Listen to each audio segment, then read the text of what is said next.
Danço a rolar com fio, tchá tchá tchá. Sou estrela no céu. Vem tocar meu corpo sensual. Quero ouvir você chamar.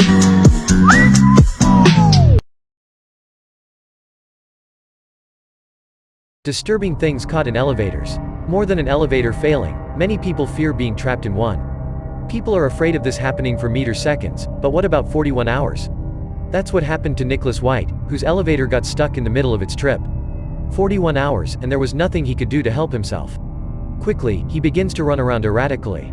At about 4 hours, the man lies down, waiting to see what happens next. We can see maintenance trying to get him in the other elevator shots. By 20 hours, they've made no real progress. The man begins messing with things from his pockets before opening the doors. At about 34 hours, he climbs, seemingly looking for another way out.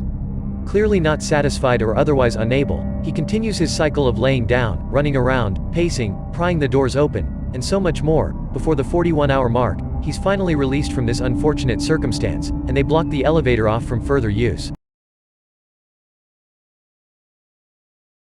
Why would NASA hide this astronaut's terrifying story?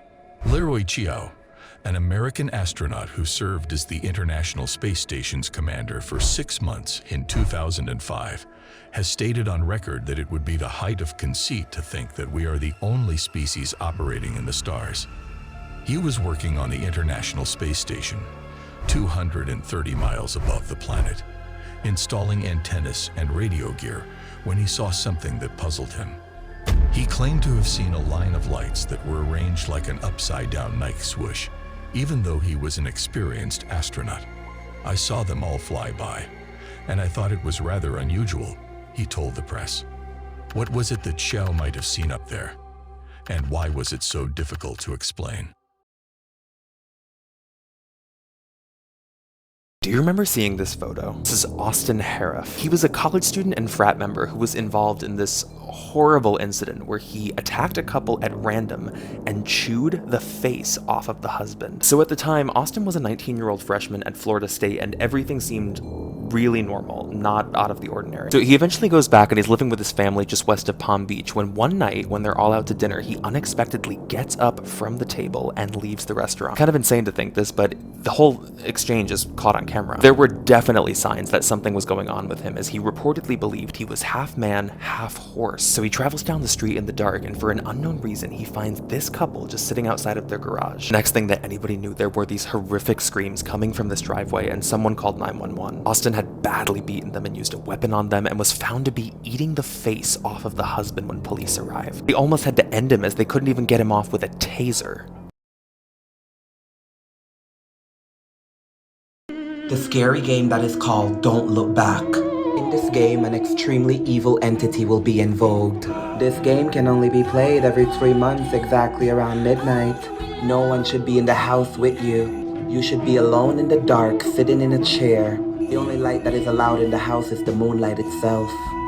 Once you're ready and sitting on the chair in the dark, begin to write on a piece of paper, "Censor, censor, censor, look at me. Censor, censor, censor, look at me. Censor, censor." Now crumble up the paper and toss it behind you, so that the spirit shall receive the message. Now you wait 5 minutes. Try your best not to look back. You'll then start to feel chills behind you. As the demon creeps up behind you, it'll try its best to get you to look back, but you have to stay strong. Make no noise, do not blink. Don't you dare move an inch until the game is over.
need to talk about what's happening with Dr. Rose Cotter and how everyone around her is smiling like this. So Rose is a psychiatrist who is seeing a patient named Laura. Laura tells her that she has been experiencing something sinister. She claims she sees something that no one else can see, and that it's smiling back at her. As she is saying this, she looks up at Rose and begins to freak out. She falls back on her chair and ends up shattering a vase that was on the coffee table. Rose immediately runs to the phone to ask for help, and when she turns around to look at Laura, she sees her standing there, smiling. She's holding a piece of the broken vase and then uses it to carve out her smile. And then she dies. Of course, Rose is in shock and doesn't understand why this happened. So she listens back to the tape recordings from her session with Laura and is stuck at the part where she says, "It's smiling at me." Rose is wondering who was smiling at Laura.